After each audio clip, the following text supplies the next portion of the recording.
be reminded of who we've come to be. We are love, we are one big family. Hey, hey, yeah, yeah. Hey, hey, hey, yeah, yeah. Here we go. Everybody get up on your feet. See the light in everybody you meet. Everybody get up on your feet. See the light in everybody you meet.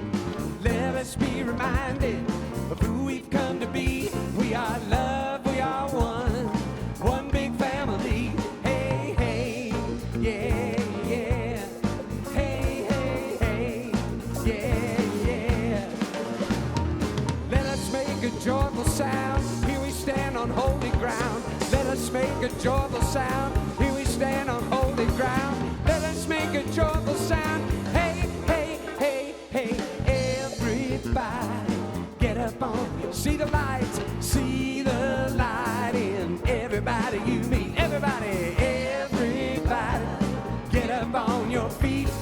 See the light in everybody you meet. Let us be reminded of who we've come to be. We are love, we are one big family. Hey, hey, yeah, yeah. Hey, hey, hey, yeah, yeah. Play it, James Howard.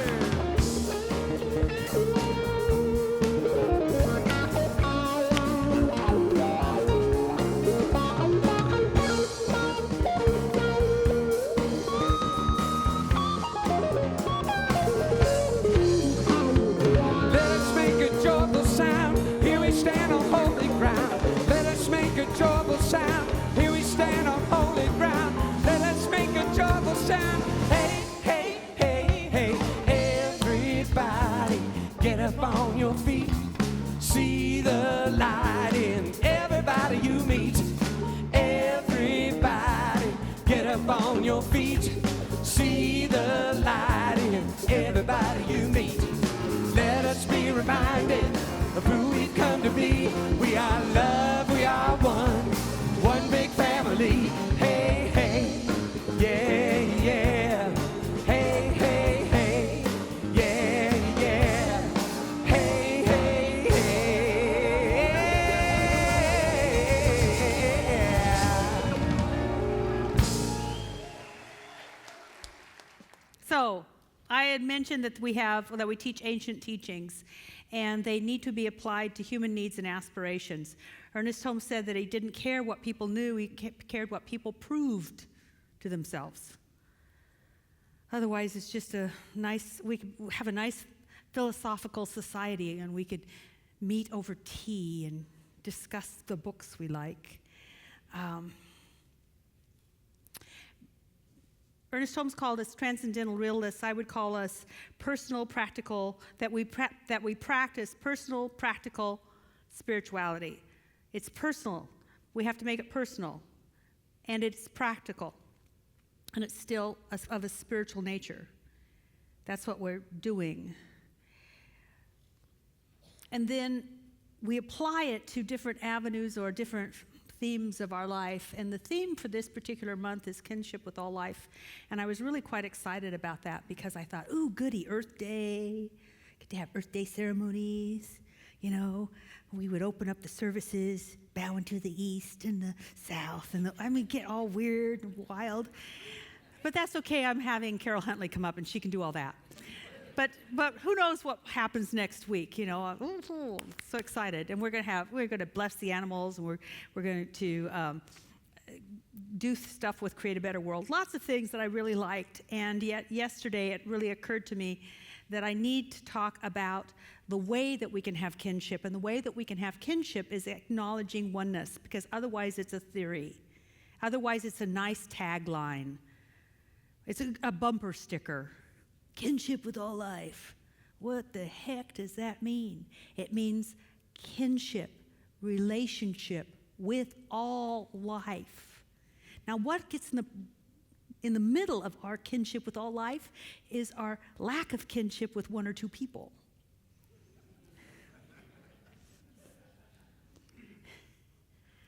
So we have to get back to spiritual principle, which is the spiritual principle that this would be founded on, is this idea of oneness. We sing about it, we talk about it.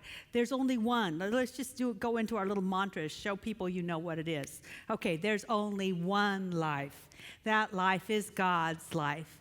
That life is perfect. That life is my life now. Isn't that great? And then we sing songs like there's the one, and you are the face of God, and one power, and one. But, and I shouldn't say downplay those things, but those words need to ultimately ignite something within us so that we do feel that oneness, that we do experience that oneness.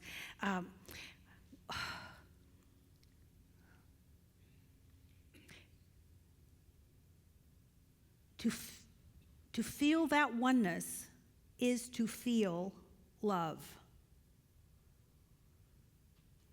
And when we love, we are feeling, experiencing, sensing a oneness. So yes, it's all about the one, and it's also about love.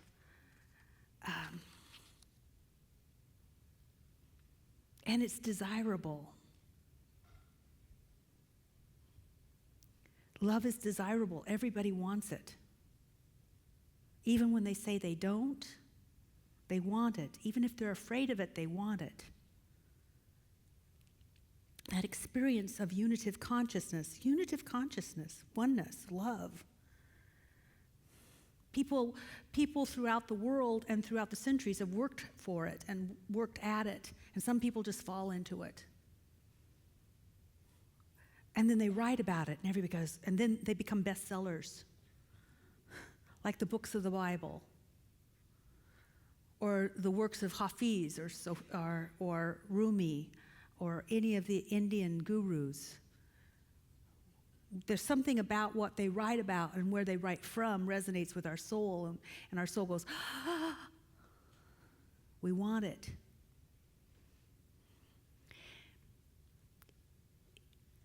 It's a sense of if I was going to give it a word, of mysticism, of realizing at a deep level, of knowing that there really is an interconnection to everything, and there's really no real separation. Einstein said it this way: matter is really energy whose vibration has been lowered as to be perceptible to the senses. Matter is just energy at a lower vibration so we can sense it. And then if you are a student of some woman I know, the Christian mystic Emma Curtis Hopkins, you'd say there is no matter. Why is there no matter? Because there's only spirit.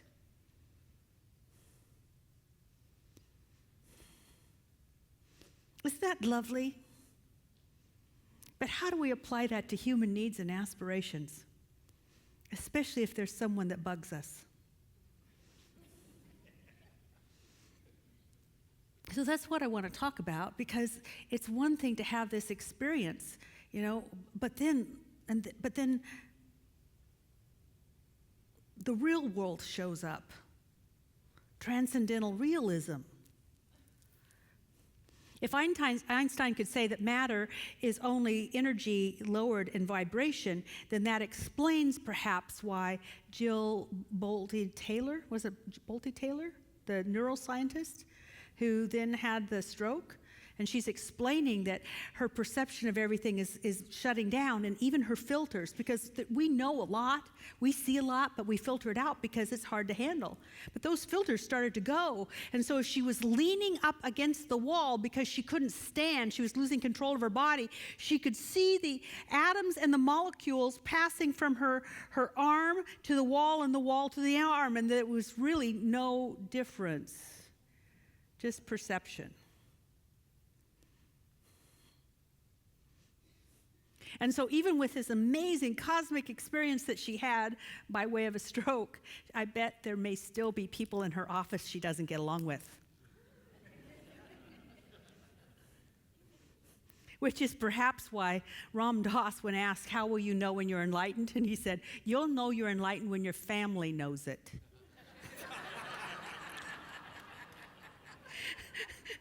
Oh, what a bar.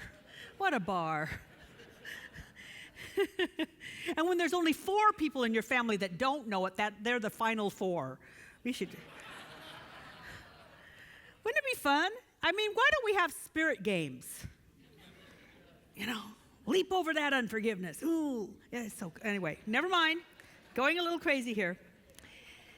So for those of you that would like to work on this experience of oneness, this experience of love, which would allow you to have kinship with all life, then this talk is for you.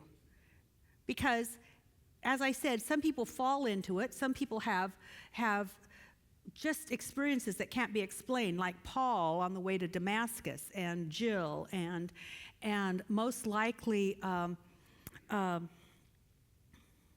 Byron Katie, who fell on the floor, and then all of a sudden things were shifting. You see, we can have them dramatically, and we can also have those people who have worked on it steadily, and then all of a sudden they don't know what happened, but they're not separate anymore. So I'm going to speak to the latter group, which is probably all of us. We're on that road of wanting to experience that unitive consciousness because it feels so good. It feels so good. And if you don't know that it feels good, remember when you fell in love, and when you fell in love, you're experiencing unitive consciousness. You have a union with someone else. And I keep going like this because it's actually something that happens in the brain in the right frontal lobe. It gets activated. There's a place that this happens. And I guess we could all get, but I don't know how expensive that would be. Hello, I'm here for my unitive consciousness. Anyway.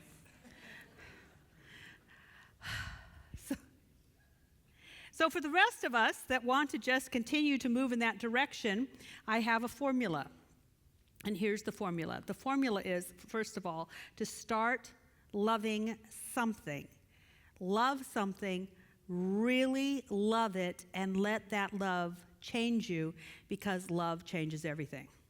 I think that's a song by Andrew Lloyd Webber. Love. Love changes everything. Love changes everything. Love changes everything, because love reveals what's always been happening. Love is a revealer. It is a healer. It is a lifter. Love changes everything. But we have to start the process with finding something to love. And it has to be really love, not lust. And I don't mean it like you can't be passionate when you're loving. But lust is the desire, the need to fill yourself with something out there. So we can lust after things. We want a person, but we don't feel one with them. And you know you don't feel one with someone when, if they're not with you, you long. Because if you love someone, they can be with you or not, and it will not affect the love. Because love is unitive consciousness, and you'll feel one with them even if they choose to go be with someone else. That's big love. That's inclusive love. And other things are attachments and hungers that have to be satisfied by something. So find something to love and let love change you. I have 2 stories to tell about that. One is myself. I have to admit that there was a time in my far, far past that I really had this issue with children. All children. Now, some people didn't like babies, some toddlers, children, junior high, high school. I didn't like any of them. I didn't like them when I was one. I liked adults. Even as a kid, I liked adults, just didn't like kids.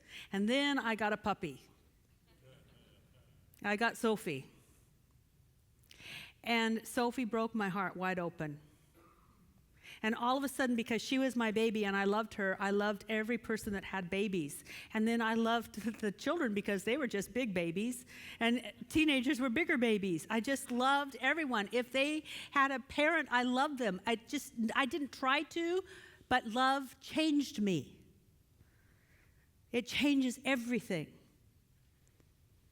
And now, I mean, I went through this horrible thing of like, I think I went from love to lust, because all of a sudden I had one poodle, and I was trying to talk Tim into us getting a male and a female so we could breed poodles every year. And he's like seeing a house filled with poodles, like 101 poodles. It's just, little poodle collars. Oh, it was awful. Anyway, he talked me out of it. But it still changed me. I have a friend who I love dearly. He was very active in this church, but things went a little weird.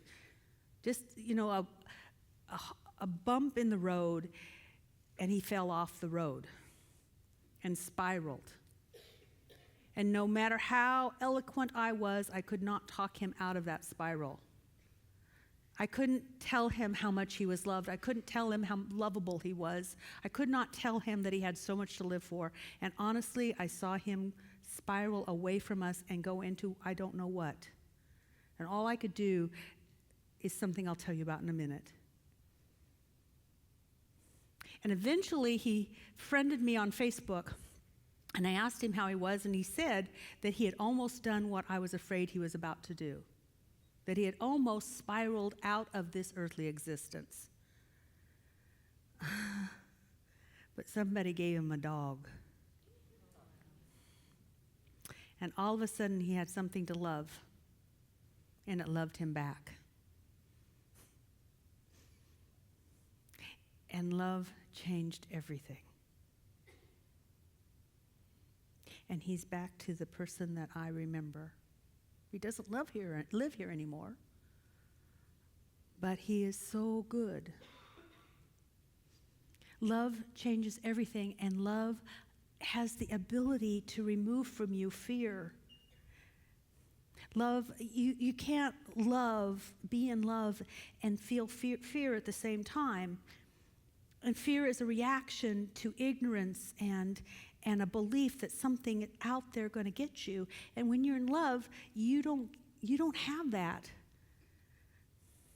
And that's a psychological truth. Here's a metaphysical truth, a spiritual truth.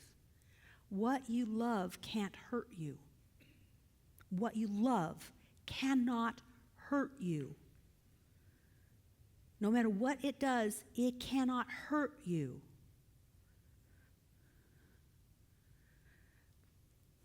So being fully in love is probably one of the best guards against a broken heart. What you truly love is the best guard to keep you safe and healthy. Because love changes everything. I'm knowing this more and more all the time, but the way that it was introduced to me was by Edwin Gaines. I wish I could do this kind of, just can't do it. Just can't do Sweet Alabama with attitude really well. But she has Sweet Alabama with attitude down, doesn't she? And I remember her telling me that she was going to go into the Amazon. And she wanted to go into the Amazon and work with shaman. And she knew that there'd be big bugs there and other strange things. So she would go to a pet store every time she could. She'd make a point of every time she went to this one city to go to this pet store that specialized in exotic animals like big tarantulas and long snakes. And she would just look at them and love them. And she said, I'm not really there yet. But I'm not going into the Amazon until I love them. Because then she wouldn't be afraid. And then they wouldn't hurt her. And I do believe this is true. I do believe that that's why some of the saints went through what we would call horrific experiences and could still be singing because they were so filled with love, nothing could hurt them. Now, from the outside, we'd say they must be hurting, but why are they singing? Why are they ecstatic? Why do they have a glow? Because nothing can hurt them, because love changes everything. So we practice with what we've got. If you love your spouse, if you love your mate, if you love your partner, if you love your child, if you love your parent, if you love the earth, if you love a tree, if you love a plant, if you love anything, love it, love it, love it, love it, love it, love it. Get into it. You know, we are so superficial. We really are, as a society, we're plastic. We are spectators in life. Really. I wish that we would get as excited about our future and possibilities as we get about the Seahawks. Really. So when I say get into it like your whole life is on the line, because it is. Because the more you love, the more you will fly over obstacles. Spiritual people have obstacles, but they also have wings, little wings on their heels. I made that up. But it will feel like that. It will feel like that. So you're going to love everything. And then you're going to realize that love allows you connect. Because when I'm in love, everybody looks great. Have you noticed that? When you're in love, people are beautiful. You are the face of God. I see you. You know, I mean, really. The more you are, how many of you notice that? When you're really in love, everybody looks better. Isn't it true? Why? Because you are not focusing on what keeps you distant and separate. You don't see the differences. You see the face of God. You see something. There's love changes everything. Ram Dass told the best story. And I've had similar experiences, but he tells a better story. He said he was driving across the country to go see his father from California to New York. He was driving. He was going through the Midwest, and he was speeding because he was listening to great music. And he's speeding, but he's been meditating, and he's in the zone. And doesn't a long drive do that to you sometimes? You just get in the zone. I love driving. It gets me in the zone. And then pretty soon there's flashing lights behind him. He's like, oh, zoning. And then he's zoning, you know. And so he pulls out, and he's like still zoning. And he's got this big smile. And he's in love with the policeman. Love. And he said, you know, I must have done something to the policeman because, A, he didn't give me a ticket. And B, he started like talking about my stupid car. Like, you know, well, what kind of car is this? It's like the policeman didn't want to leave him. That's what love does, isn't it?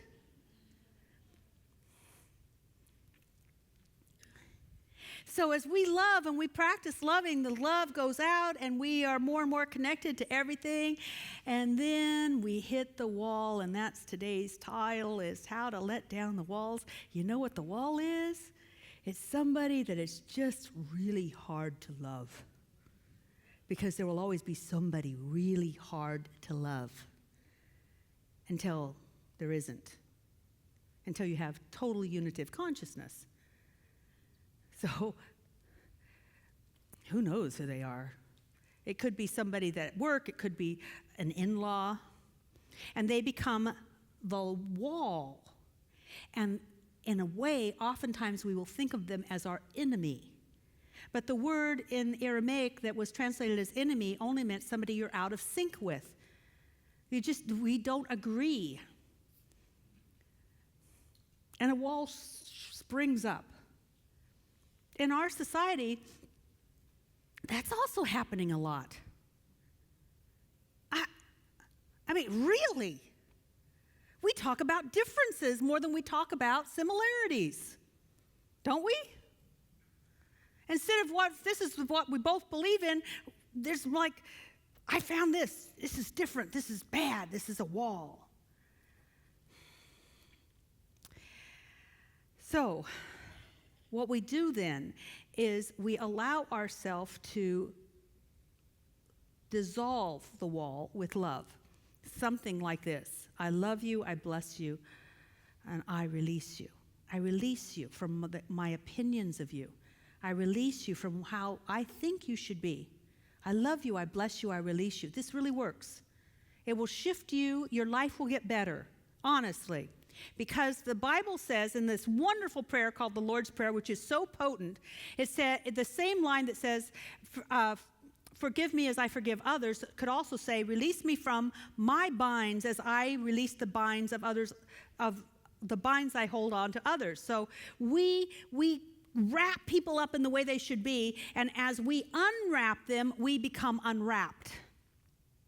So that we can have an abundant life, and that's been dummied down a lot. Like, that means I've got a lot of stuff. No, abundant life means that I'm fully expressive. I'm free. I'm loving. I'm creative. I'm resourceful. I'm secure. And if it means that I will have stuff to help me do that, that is the effect of my consciousness, not the cause of my consciousness. So as we release others, we will feel released and we won't be stopped. Our love's not going to be stopped because of them. Because it feels good to love. Now, if it feels good to love a family, if it feels good to love a dog, what will it feel like to love everything?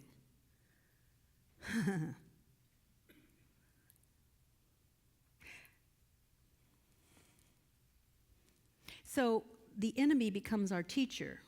Can I love? Can I love? Can I love? And I could stop there. Right there is a great enough lesson. Where does your love stop?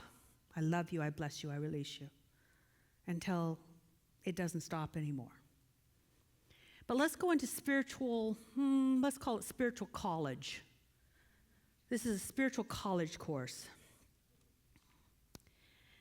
Because as a spiritual being, we are called to go beyond just loving people and knowing unitive consciousness and creating harmony or peace on earth. So who's up for peace on earth? Great. First, you have to understand, and we go back to oneness, if we are one, who you are influences others. Do you understand that? Who you are influences others. And you know that they influence you, right? You influence them. It's a cycle. There's a oneness. There's a connection. So, since we're all connected at the level of spirit, and we may not be connected at the level of ideas, we're certainly not all connected at the level of mass. We'd all just walk, I don't know what we'd look like. Very bad sci-fi movie. We're not connected at the level of mind necessarily, because we think different thoughts, but at the level of spirit, we are all connected. That unitive consciousness. So if we want to influence people, we move up in our awareness into spiritual awareness, and when we connect and we shift there. So there's things that we can do for those people that bug us, and for those people that we know are in trouble and we don't know what to do for them, like my good friend I mentioned a few minutes ago. This is what I did. Every time I thought of him, I thought of light. Because if we're made out of energy, we're made out of light. And I was thinking about that. You know, the ancient, well, not ancient, but what would we call them? Traditional artists would paint a halo around saints to signify light. And I think there are some people that we knew had light around them. Well, here's a mystic. They see light around everybody. So if we're going to move into our mystical qualities, we imagine that person and imagine them with light. And I would see my friend, and I would imagine them with light over them and around them and through them. And I would think of their name, and I'd think of light. And maybe that's why Catholics, and I think some Hindus, and I'm not sure whatever other religion, but I love the Catholics because every time I would go into a cathedral, I wanted to light candles for people. I think it was the soul wanting a symbol to say, when you think of this person, think of light. And then you're meeting them at the level of spirit where that's who they truly are. You are meeting them at the level of light. It's said that where two or more are gathered and agree upon a thing, in heaven it is established on the earth. When we agree with their spiritual self, their light-filled self, we are in agreement with their highest self. We're not in agreement with their low personality lifestyle. Does that make sense? So what are you going to agree with? You start to agree with their highest self by seeing them filled with light, an expression of light. Sometimes I almost see a wick, like a light coming off of them, because it's said that we are the candle of the Lord. So the light comes out of them. I see that. The next thing, that's the first thing to do. The second thing is, do not speak ill of them anymore, not even to yourself. So I had to stop my conversation about how I couldn't help my friend. Stop my conversation about, I don't know what's going to happen to him now. How many of you ever go there? Then I am agreeing with their unskilled behavior. And the last thing to do, if you choose to do it, is to write a letter to their angel. This comes out of Revelations. Who knew you'd come to church and get a Revelations talk? In that, a man known as John was told to write a letter to the angels of the 7 churches that Spirit was concerned with. And angels are high thoughts of the presence of God, and churches are spiritual centers. So we're asked to write a letter to the highest aspect of this person, their spiritual center, which is their God self. So you write a letter, something like, Dear Nancy, or highest self that expresses as Nancy, I know that there's only one, and that one is God, and that God self of Nancy I now behold. I behold in all of its magnificence. And I give thanks that God self, that magnificence, is now lifting the personality of Nancy up so that she can behold her own innocence, her own worthiness, her own belovedness. I give thanks that there's nothing that I need to do or she needs to do, for it is the power of God doing it all. Do you see that this? I'm saying it to this angel. Now, we don't teach this a lot, but it's definitely talked about in High Mysticism by Emma Curtis Hopkins, and you'll notice that it shows up in Mae McCarthy's book. And a lot of you have that book. It's just another version of, what are you going to agree with? Will you agree with the problem, or will you agree with the possibility? What will you put your attention on? How many of you have ever been down and out? Thank you. You know, truth heals.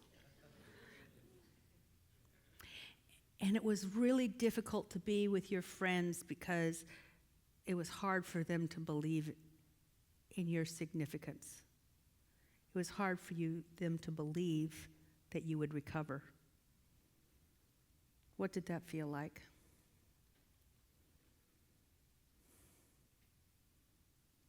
So this isn't about talking to people. This is about simply seeing the magnificence in another person. And maybe that's what we're called to do. To not only know the light for ourselves, but to call it forth in others. Any questions about that? I mean, I've really given you a bunch of stuff.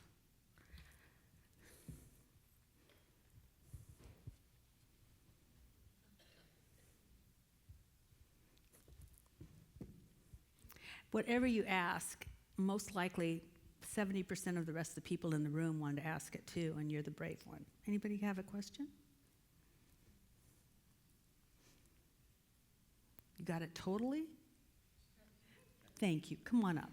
You're so brave. I love you, Virginia. When you have resistance, say to a political figure,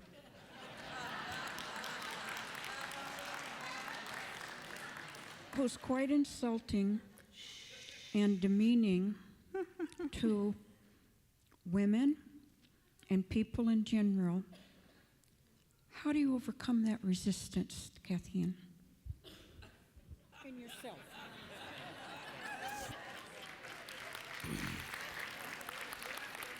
Well, first service they just gave a name, but first of all, I don't know of a spiritual tradition that you can ever find that gets you out of loving everybody. I mean, there is no loophole. There is not a loophole. You don't have to agree. You don't have to vote for them. You don't have to raise money for them. But if somebody challenges you, they are your teacher to love. It's Christian, it's Jewish, it's Hindu, it's Muslim. There is not a religion that I know of that says, oh, you get a pass on that person. I'm so grateful that we now have somebody else to say besides Hitler. It's true, because in Beyond Limits, we talk about loving, and everybody go, but what about Hitler? And I'm not saying they are the same, but we have now a person that gets to our attention, and we get to say, can I love that? And you know what? I mean, let's go to the other side. I am like absolutely amazed that on the other party, people are becoming so polarized. Yes. Not even like I'm for, but I'm against. That is a disease in this country. And it's taking effect in our bodies. A body cannot live healthily in a healthy way when we are in an atmosphere of against. So what you hear now is me pushing up against the wall of, do I get a pass? Of course you can have a pass, but not by God. You can give yourself an out, but eventually it will hurt too much to not want to love. And love does not mean agree with. When you give yourself permission to love, but not necessarily to agree with, you'll give yourself more permission to love. Now, it could be that figure, that person. It could be the cousin, the in-law, the person at the office that makes your life miserable. And all of them are our teachers. There's only two people in our lives that we'll ever run into, our lovers and our teachers. So you get to put them all in categories. And think about it. Some of you have more teachers than others. Yay! The universe so believes in you. It sent you a bunch of teachers. So thank you for asking, because it comes up. Ernest Holmes said that we must be a people that are for something and against nothing, and that's difficult. That in and of itself is a spiritual practice. See, I know who I'll vote for, and I know why I'll vote for them. But if I become so polarized, I can't listen to anybody else, then I am just as much the creator of the fracturing that we have in this country right now, even though I may not hold office. We have a fractured country because people are too adamant that I'm right, therefore everyone else must be wrong, and love never thinks that. Love does not do that. And who's going to stand up for love? Except perhaps the people in this room. And we start, and there's others, we're not the only ones. But this is the sort of thing, if you were going to put something on your Facebook page, say, you know what, I will vote for love. I vote out of love. I will vote because of love. I'm going to start a new revolution, and I will not speak against people. I mean, who's going to do it except for us? And how are we going to spread it unless you talk about it?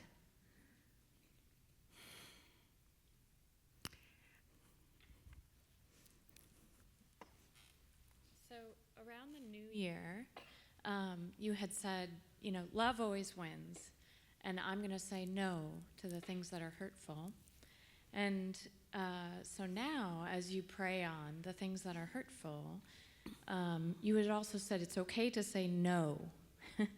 And so now, does this contradict that? No. It's just that you... No. No, it doesn't. No, I can say no to something, but I still love it. I mean, no can be very loving.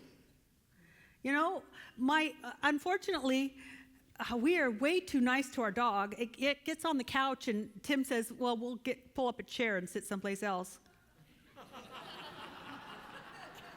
I have no trouble telling the dog to get off and still love her. I often tease, like, our horses are better behaved. Really, but that's because they're 1,200 pounds and they're dangerous if they're not. We get all sorts of weird stuff about, and that's why people are afraid to love. We're afraid to really be loving because we're afraid that we'll be taken advantage of. But there can be a loving no as well as there can be a loving yes. If I vote for somebody, I'm not voting for others. When I picked who I was going to marry, I eliminated billions of men.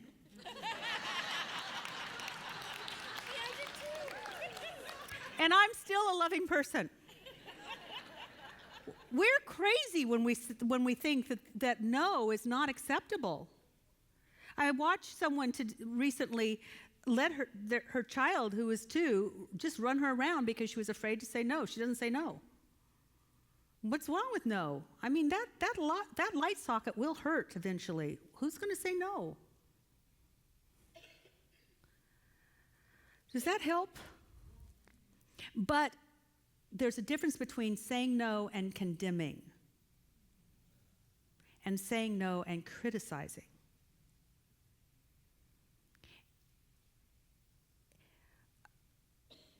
And I think we will have a more spiritual country when spiritual people allow themselves to fill up with power and in a loving way know that they can say yes and they can say no. Because the people with the biggest voice right now and getting a lot of attention, and I don't mean a person, I mean people, are those that have no problem shouting what they believe. And who's shouting? I believe that we can love each other. And I do believe love changes everything. Who's saying that?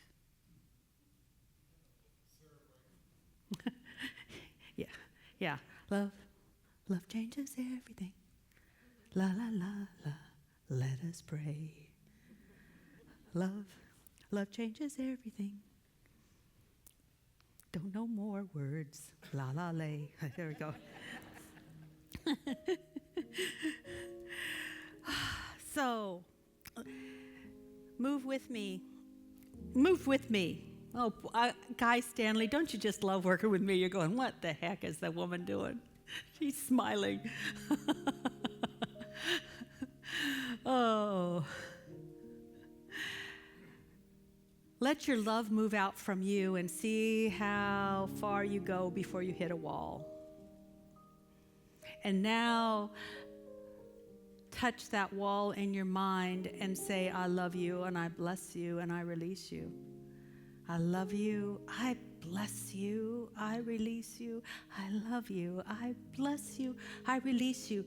That doesn't mean they have to go away. Releasing means that I give up my opinion of you so that I can be free and you can be free.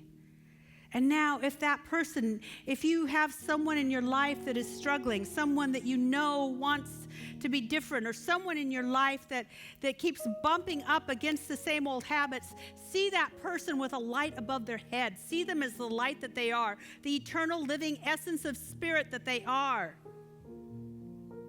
And vow this day, make a covenant to speak no ill about them, not even to yourself.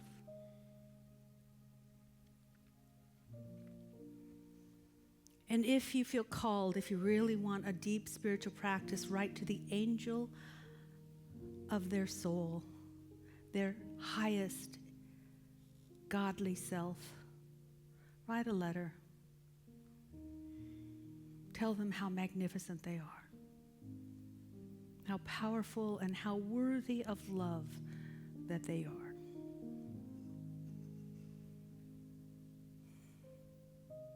And now allow yourself to just sit in this moment knowing that the practitioners are joining me. the ministers are in this room are joining me in knowing that each and every one of you are filled with light.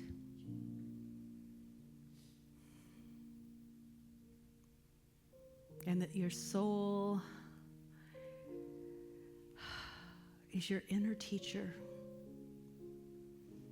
And you are being inspired to live your highest, most magnificent self this day.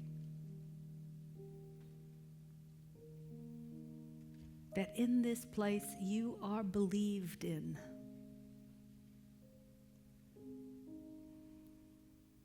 So let that sink in. Carry it with you from this place. Share your light with others. And so it is.